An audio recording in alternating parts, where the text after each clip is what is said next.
आपको सबको बयान दूंगा, 5 मिनट चाहिए।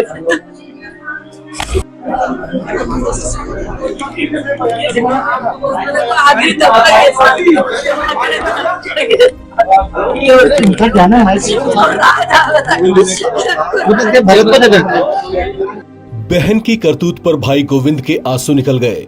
दिवंगत राजा रघुवंशी, जो कुछ हफ्ते पहले ही उनके जीजा बने थे, जिनका कन्यादान कर गोविंद बेहद खुश थे, वो आज अपनी बहन की सास के चरणों में गिरकर उन्हें ढांढस बंधाते दिखाई दिए। अपने ही पति की हत्या के आरोप में पकड़ी गई सोनम रघुवंशी के भाई गोविंद जब इस घटना के बाद पहली बार राजा रघुवंशी की मां से मिले तो आंसू नहीं रोक पाए। दोनों गले लगकर खूब रोए।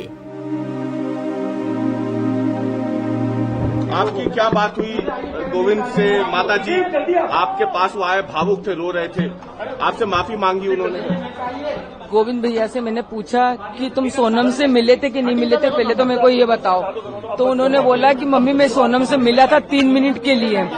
तो मैंने बोला कि उसको मारा क्यों नहीं तुमने? तो बोले मारने का मौका ही नहीं दिया, पुलिस और मीडिया इतनी सारी थी वहाँ पर।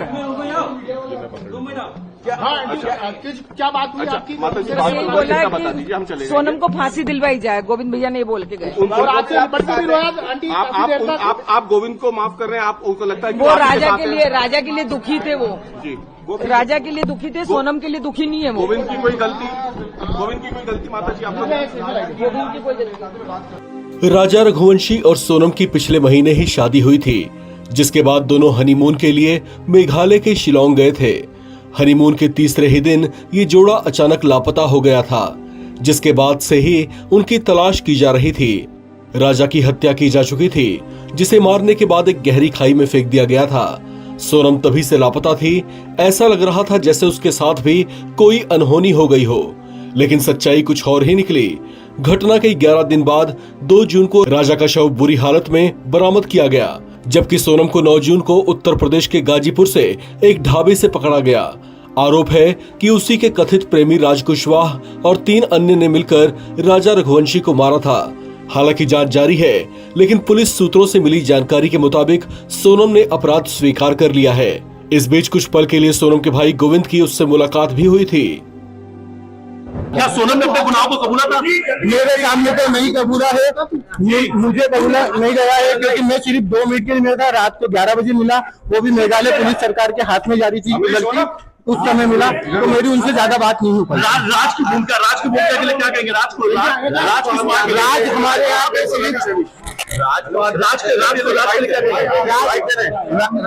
यहाँ राज सिर्फ हमारे यहाँ एक एम्प्लॉय था, उसकी भूमिका सिर्फ एम्प्लॉय वाली मुझे आइडिया नहीं है चीजों का। इस घटना ने सबको चौंका दिया है। शादी के बाद हनीमून पर अपने ही सुहाग को उजाड़ देने की घटना ने मेघालय से लेकर मध्य प्रदेश के इंदौर शहर तक सबको झकझोर दिया है। दोष साबित होने पर आरोपियों के खिलाफ कड़ी कार्रवाई होगी। संभावना जताई जा रही है कि इस नृशंस मामले में आरोपियों को आजीवन कारावास की सजा भी मिल सकती है।